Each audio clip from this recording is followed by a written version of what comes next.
Elder Worthland's listing of the wars following 1865 failed to take into account that the Revelation, if we are to take it at its word, states clearly that the rebellion of South Carolina will initiate hostilities which will eventually involve all nations of the world.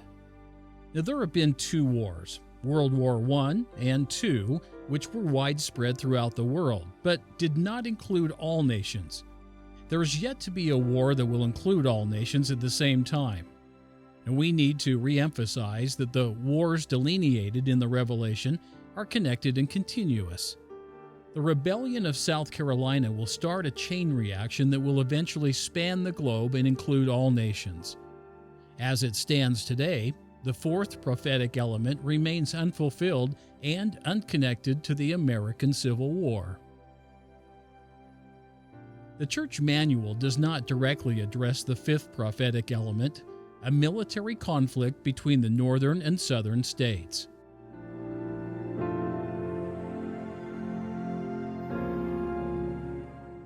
Apparently, this element is considered a given. The Civil War was a conflict between northern states, the Union, and the southern states called the Confederacy.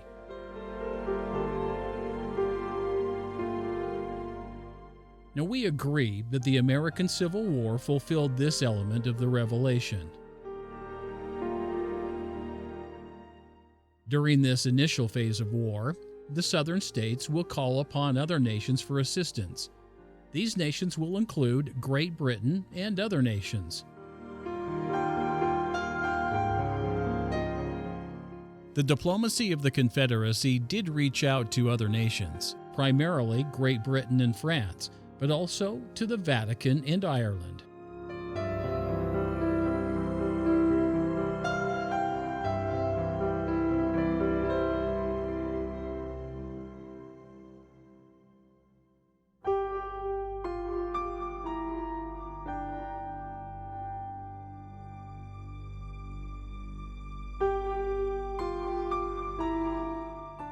This fulfills the sixth prophetic element of calling on Great Britain and other nations.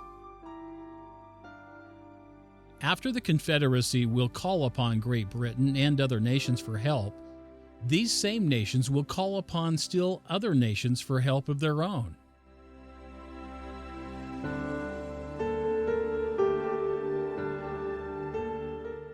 To be clear, they here refers to the antecedent, other nations, and not to the southern states. This would indicate that Britain, France, and the other nations would in turn call for support from still other nations, but did they?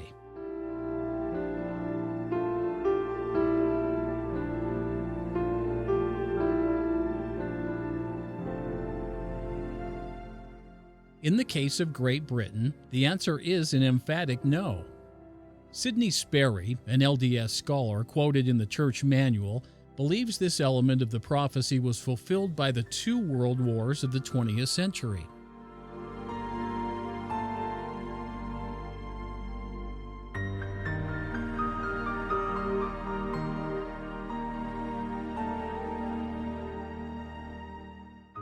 This argument is specious on multiple levels. First, the First World War began on 28 July 1914, 49 years after the end of the Civil War. The Second World War began 21 years later. How can these two wars be connected to the Civil War? How did the Confederacy's plea for help to Great Britain and the other nations lead to their participation and request for assistance in these two world wars?